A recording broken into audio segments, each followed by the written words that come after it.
사도신경으로 우리의 신앙을 고백하시겠습니다.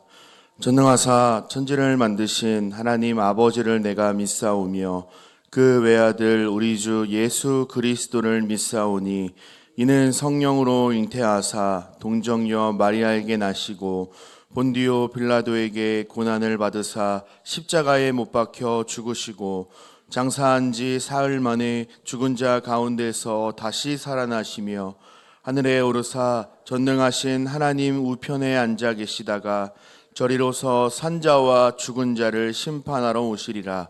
성령을 믿사오며 거룩한 공회와 성도가 서로 교통하는 것과 죄를 사하여 주시는 것과 몸이 다시 사는 것과 영원히 사는 것을 믿사옵나이다.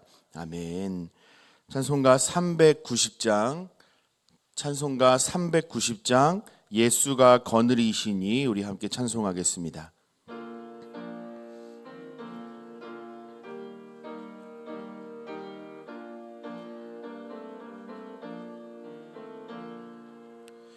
예수가 거느리시니 즐겁고 평안하구나. 주야에 자고 깨는 것 예수가 거느리시네. 주 날 항상 돌보시고 날 친히 거느리시네. 주 날 항상 돌보시고 날 친히 거느리시네.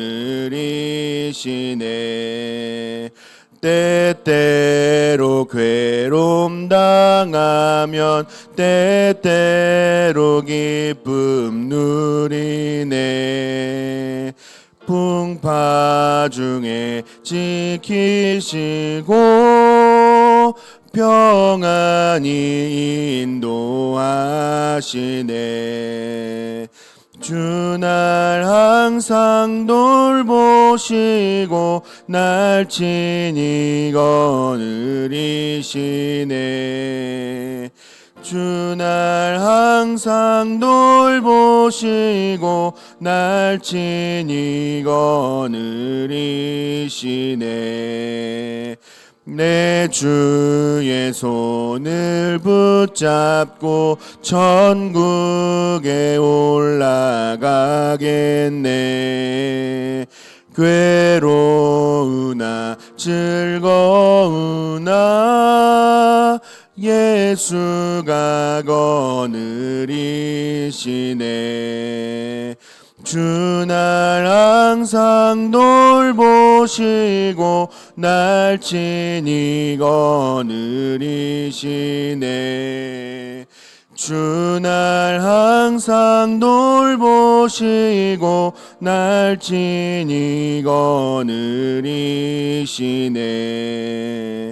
이 세상 이별할 때에 마귀의 권세 이기네. 천국에 가는 그 길도 예수가 거느리시네. 주 날 항상 돌보시고 날 친히 거느리시네. 주 날 항상 돌보시고 날 친히 거느리시네.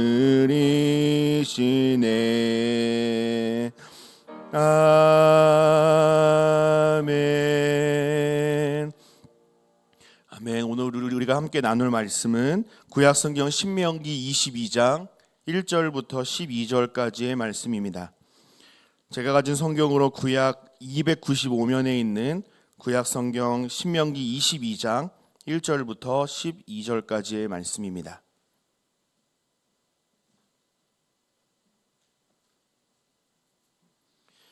우리 한 절씩 교독하신 후에 마지막 12절 말씀은 합독하겠습니다. 제가 먼저 신명기 22장 1절 말씀을 봉독하겠습니다.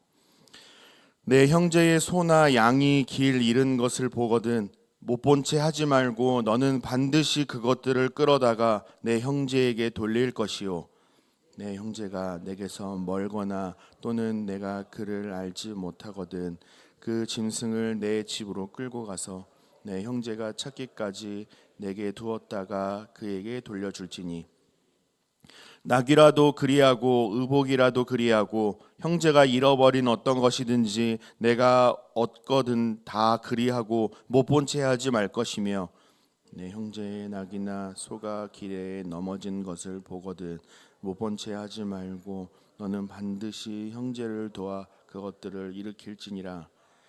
여자는 남자의 의복을 입지 말 것이요 남자는 여자의 의복을 입지 말 것이라. 이같이 하는 자는 내 하나님 여호와께 가증한 자이니라. 길을 가다가 나무에나 땅에 있는 새의 보금자리에 새 새끼나 알이 있고 어미새가 그의 새끼나 알을 품은 것을 보거든 그 어미새와 새끼를 아울러 취하지 말고 어미는 반드시 놓아줄 것이요 새끼는 취하여도 되나니 그리하면 내가 복을 누리고 장수하리라. 내가 새 집을 지을 때에 난간을 만들어 사람이 떨어지지 않게 하라. 그 피가 내 집에 돌아갈까 하노라. 내 포도원에 두 종자를 섞어 뿌리지 말라. 그리하면 내가 뿌린 씨의 열매와 포도원의 소산을 다 빼앗길까 하노라. 나귀를 결의하여 갈지 말며 양털과 배실로 섞어 짠 것을 입지 말지니라. 너희는 너희가 입는 겉옷에 내 귀에 술을 만들지니라. 아멘. 이른 새벽에 주님 전에 올라오시면서 네 분의 성도님께서 1,000번째 예물을 드리셨고 두 분의 성도님께서 감사의 예물을 드리셨습니다. 감사의 제목 나누겠습니다. 살아계신 하나님의 공의로우시고 정의로우신 뜻을 알고 담대하게 하옵소서. 주님의 자녀로 살아가기에 부족함이 없게 하옵소서. 아멘. 새벽기도에 나오신 모든 분들을 환영하고 축복합니다. 오늘 이 새벽에 하나님의 임재와 기도 응답의 은총을 경험하는 복된 새벽 되시기를 바랍니다. 신명기 22장부터 25장까지는 일상생활에서 율법을 대하는 방법과 삶의 규범들을 말씀해주고 있습니다. 한마디로 일상 속에서 어떻게 이웃사랑을 실천할 수 있는가에 대해서 율법을 기록하고 있습니다. 신명기 22장부터 25장에 보면 잃어버린 재산이나 부적합한 의복, 새의 둥지를 습격하는 일, 도시계획, 농업의 금지사항들, 결혼생활의 문제와 성범죄 등에 관한 여러 가지 일상적인 주제를 다루고 있습니다. 이 주제를 대할 때 우리는 이스라엘은 하나님께서 세우신 언약 공동체라는 사실을 전제하고 접근을 해야 합니다. 이스라엘은 하나의 민족이기 전에 하나님의 언약 공동체로서 선한 이웃의 역할을 잘 감당해야 함을 말씀해주고 있는 겁니다. 10가지 율법들이라고 하는 이 십계명을 큰 틀에서 보면 하나님 사랑과 이웃 사랑으로 요약할 수 있지 않습니까? 십계명의 관점에서 적용을 한다면 성도는 첫째로 하나님을 경외하고 사랑하는 삶을 살아야 마땅합니다. 하나님은 선하신 하나님이시고 사랑의 하나님이십니다. 여러분 아멘이십니까? 그렇다고 한다면 하나님을 아버지로 고백하며 살아가는 우리는 이른바 제멋대로 내 마음대로 막 살면 안 된다라는 것이죠. 이 부분에서 자연스럽게 이웃 사랑으로도 확대가 되는데 하나님을 사랑하고 하나님의 사랑을 받은 자답게 하나님께서 우리 가까이에 붙여주신 자기 이웃을 잘 섬겨야 할 책임이 언약 공동체 안에 있다는 사실을 기억해야 합니다. 1절 말씀을 보겠습니다. 1절 말씀을 보시면 내 형제의 소나 양이 길 잃은 것을 보거든 못 본 채 하지 말고 너는 반드시 그것들을 끌어다가 내 형제에게 돌릴 것이요 라고 말씀합니다. 옛말에 먼저 먹는 사람이 임자라는 말이 있습니다. 어떨 때 사용하는 말이죠? 먹을 것이나 어떤 물건을 가장 먼저 차지하는 사람의 몫이 된다라는 말입니다. 선착순이라는 말이 있죠. 하지만 이스라엘 공동체에서는 선착순, 가장 먼저, 가장 빨리라는 단어가 해당되지 않는 민족입니다. 주인 없이 길을 잃어서 헤매이는 이 소나 양에게 가장 먼저 이름표를 붙이는 사람이 주인이 될 수 없다라는 말이고요. 또 그렇게 해서는 안 된다라는 말입니다. 왜 그럴까요? 길을 잃어버린 소나 양도 누군가의 귀한 소유이자 재산이기 때문에 내 것인 양 취한다라는 것은 일종의 도둑질로 보는 것이죠. 나에게는 횡재일 수 있고 경제적인 유익을 줄 수 있지만 누군가에게는 엄청난 피해를 줄 수 있는 행동이라는 겁니다. 하나님께서 세우신 언약 공동체이기 때문에 이스라엘이라는 이 언약 공동체로서는 결코 있을 수 없는 일이기에 율법으로 철저히 금하고 있습니다. 그래서 2절 끝부분에 내 형제가 찾기까지 두었다가 돌려주라 라고 명령하는 것이죠. 3절에서는 범위를 보다 더 확장하여서 말씀하는데 낙이라도 그렇게 하고 의복도 그렇게 하고 형제가 잃어버린 어떤 것이든지 못 본 채 하지 말고 돌려주라 라고 말씀하고 있습니다. 10여 년 전에 우리가 즐겨보던 이 TV 예능 프로그램들을 보면요, 복불복의 개념을 활용하여서 큰 웃음을 주었습니다. 나만 아니면 돼 라는 말 여러분 자주 들어보셨지요?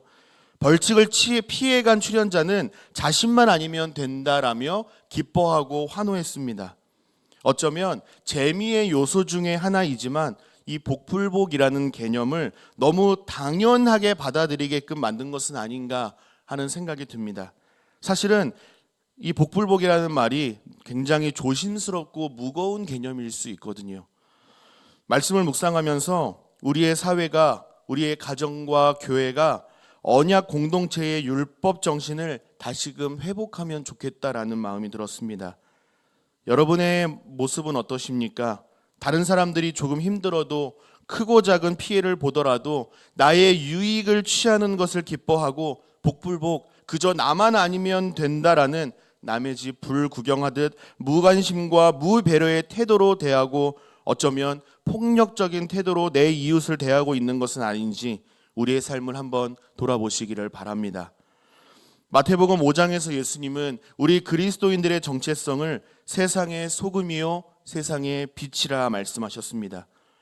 세상 사람들은 도덕적이고 사회적인 악에 대하여서 냉담한 태도를 보이더라도 그리스도인 된 빛과 소금의 역할을 잘 감당하는 우리가 되었으면 좋겠습니다.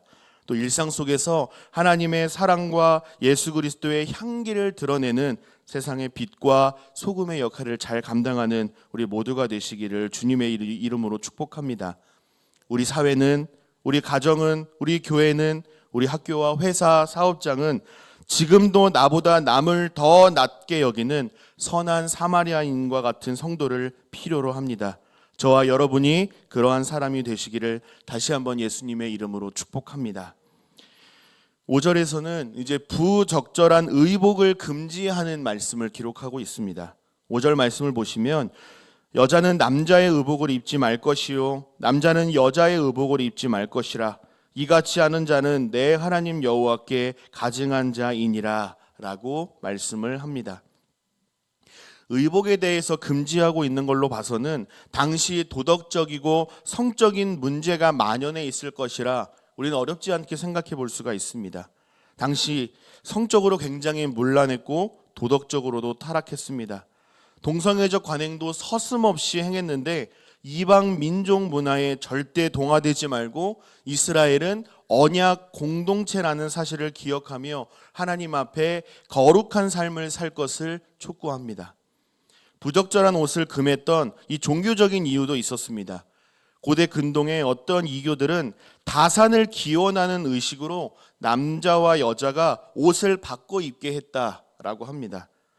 아이 잉태를 소망하는 자들은 간절한 마음으로 이 이교도들과 함께 의식에 참여했을 것입니다.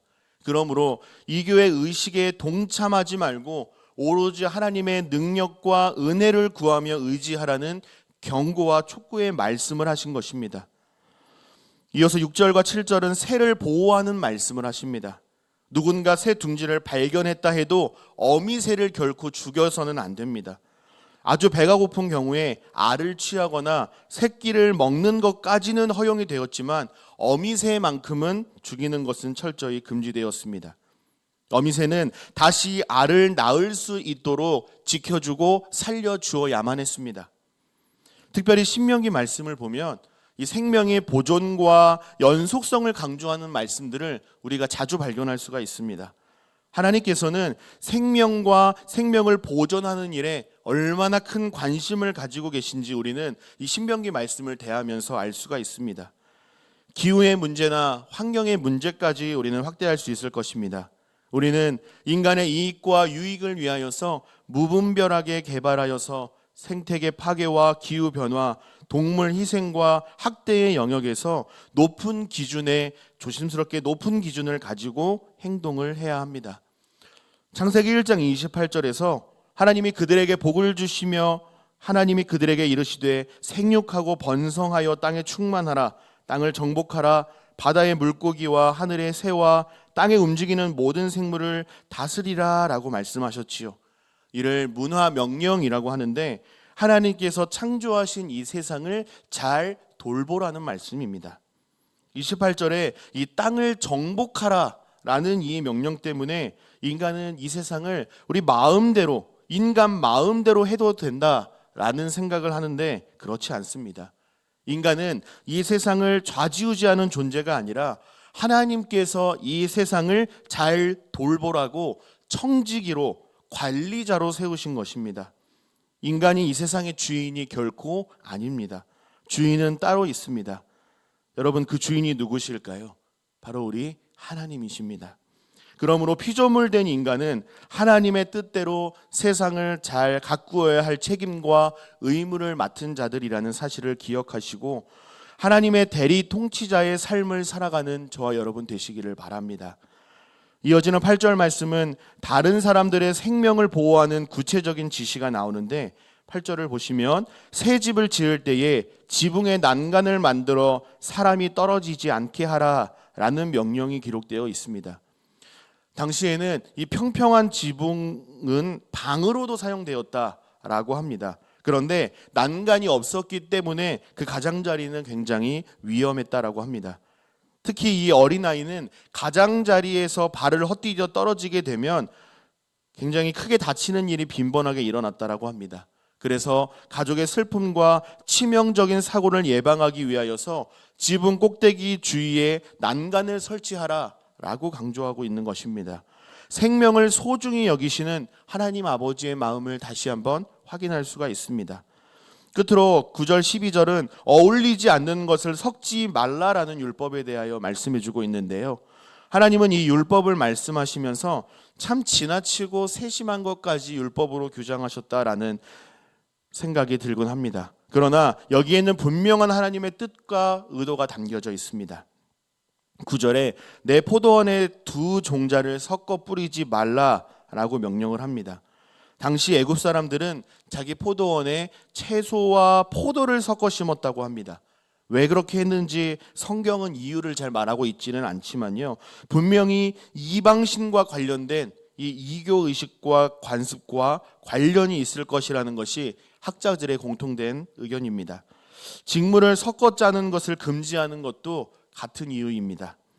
여기서 우리가 알 수 있는 하나님의 의도는 하나님만 신뢰하고 하나님의 말씀만 순종해야 한다는 것을 가르쳐 줍니다. 하나님의 말씀은 이때나 지금이나 시대에 뒤떨어지는 것 같고 성가신 것 같고 이걸 어떻게 다 지킬 수 있나, 그 과정이 너무 힘들다라고 생각할 수 있습니다. 그러나 성도의 정체성은 목자의 음성을 알고 목자를 따라가는 자들입니다. 여호와 하나님께 대한 충성을 다짐하며 철저히 하나님의 말씀에 순종함으로 하나님께서 기뻐하시는 삶을 살아야 할 책임과 의무를 다하라라고 하나님은 말씀해 주시는 것입니다. 이 내용이 12절에서 보다 분명하게 설명해 주고 있는데요. 겉옷에 내 귀에 술을 만들라라고 명령을 하시죠. 민수기 15장 37, 41절에 이 술에 대하여서 잘 설명을 해주고 있습니다. 좀 길지만 민수기 15장 37, 41절 말씀을 제가 대표로 읽어드리도록 하겠습니다. 여호와께서 모세에게 말씀하여 이르시되 이스라엘 자손에게 명령하여 대대로 그들의 옷단 귀에 술을 만들고 청색끈을 그 귀에 술에 더하라. 이 술은 너희가 보고 여호와의 모든 계명을 기억하여 준행하고 너희를 방종하게 하는 자신의 마음과 눈의 욕심을 따라 음행하지 않게 하기 위함이라. 그리하여 너희가 내 모든 계명을 기억하고 행하면 너희의 하나님 앞에 거룩하리라. 나는 여호와 너희 하나님이라.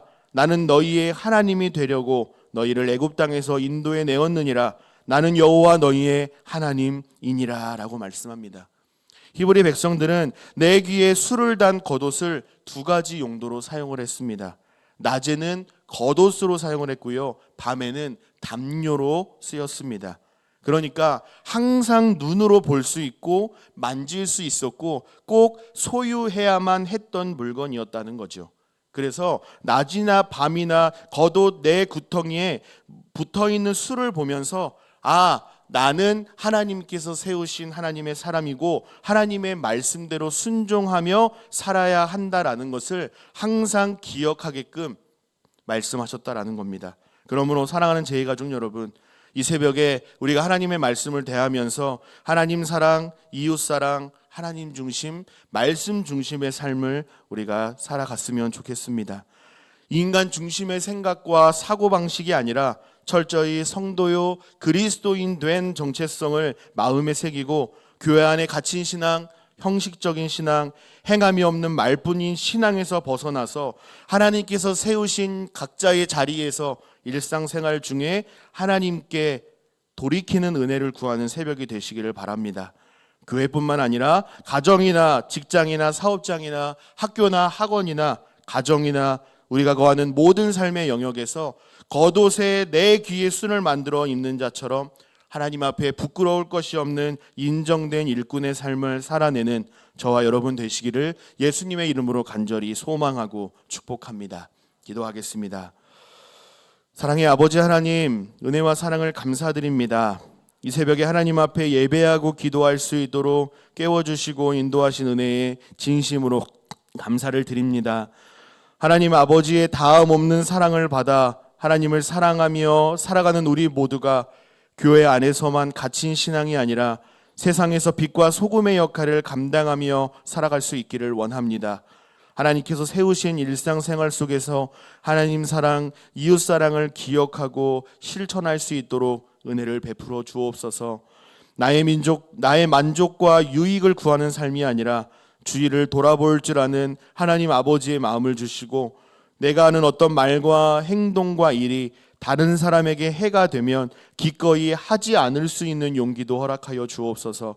세상이 요구하는 방식이나 방식대로 살아가는 자가 아니라 하나님을 기준으로 삼아 하나님의 말씀에 순종함으로 하나님께서 기뻐하시는 삶을 살아낼 수 있도록 인도하여 주옵소서.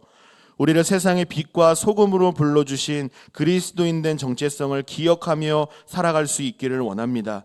겉옷에 내 귀에 술을 만들어 입은 자처럼 낮이나 밤이나 교회에서나 가정에서나 직장에서나 일상 속에서 믿음으로 승리하는 그리스도인으로 살아갈 수 있도록 성령님 인도하시고 함께하여 주옵소서.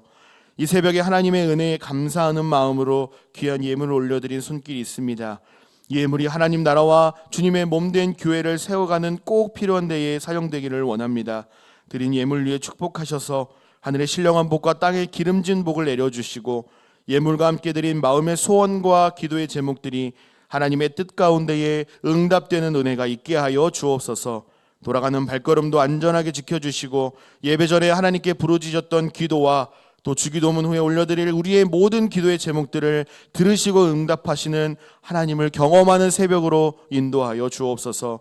오늘 하루도 우리를 눈동자와 같이 지키시며 함께해 주실 것을 믿고 감사드리며 우리 주 예수 그리스도의 이름으로 감사하며 기도하옵나이다. 아멘. 하늘에 계신 우리 아버지여, 이름이 거룩히 여김을 받으시오며 나라 임하옵시며 뜻이 하늘에서 이룬 것 같이 땅에서도 이루어지이다. 오늘날 우리에게 일용할 양식을 주옵시고 우리가 우리에게 죄 지은 자를 사하여 준 것 같이 우리 죄를 사하여 주옵시고 우리를 시험에 들게 하지 마옵시고 다만 악에서 구하옵소서. 대개 나라와 권세와 영광이 아버지께 영원히 있사옵나이다. 아멘.